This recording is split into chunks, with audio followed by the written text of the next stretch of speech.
Hello, I'm Michael Bendner of the Center for Fiscal Equity. My question on global tax policy is how much is this debate really about the desire to repatriate corporate income? Isn't that desire just supply-side economics by another name?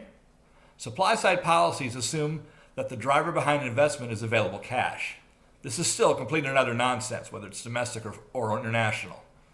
Big shareholders and CEOs have plenty of money to maintain their domestic lifestyles. No one skimps on that additional mansion or a yacht due to tax rates, either corporate or domestic.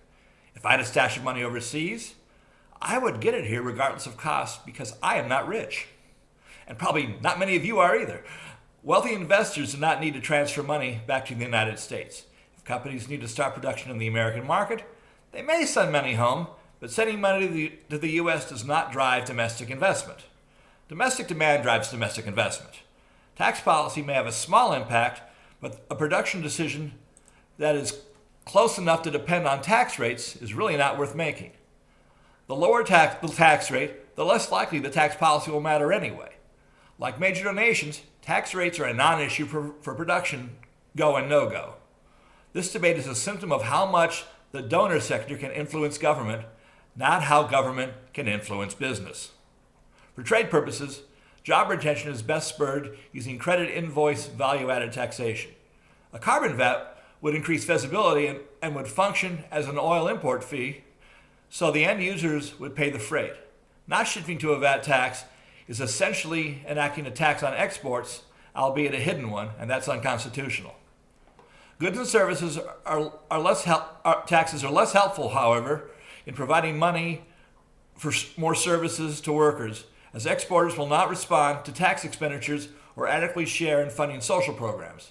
A non-border adjusted subtraction VAT benefits all end-use customers when it is a channel for benefits to workers and their families. These would include a child tax credit, health insurance funding, and education from remedial to elementary to associate's degrees, and taxing labor and profit at the same rate stops gaming. If shareholders need to be paid dividends, multinationals may send money home from overseas to do so, with investors paying an asset VAT. No additional corporate taxes would be really necessary. A separate asset VAT on capital returns to investors and gains, with mark-to-market for option exercise and sales after gift or inheritance, should have a common rate, especially but not only in the OECD. Zero rating gains on transfers to employees and union-owned corporations and cooperatives would help end global tax gaming. It would also end currency arbitrage, as such firms deploy ownership-based practices across borders for employees and supply chains, assuring equal ownership shares and standards of living for all workers. Such policies are in the interests of workers at both ends of the border and serve the interests of global democracy as well. Thank you.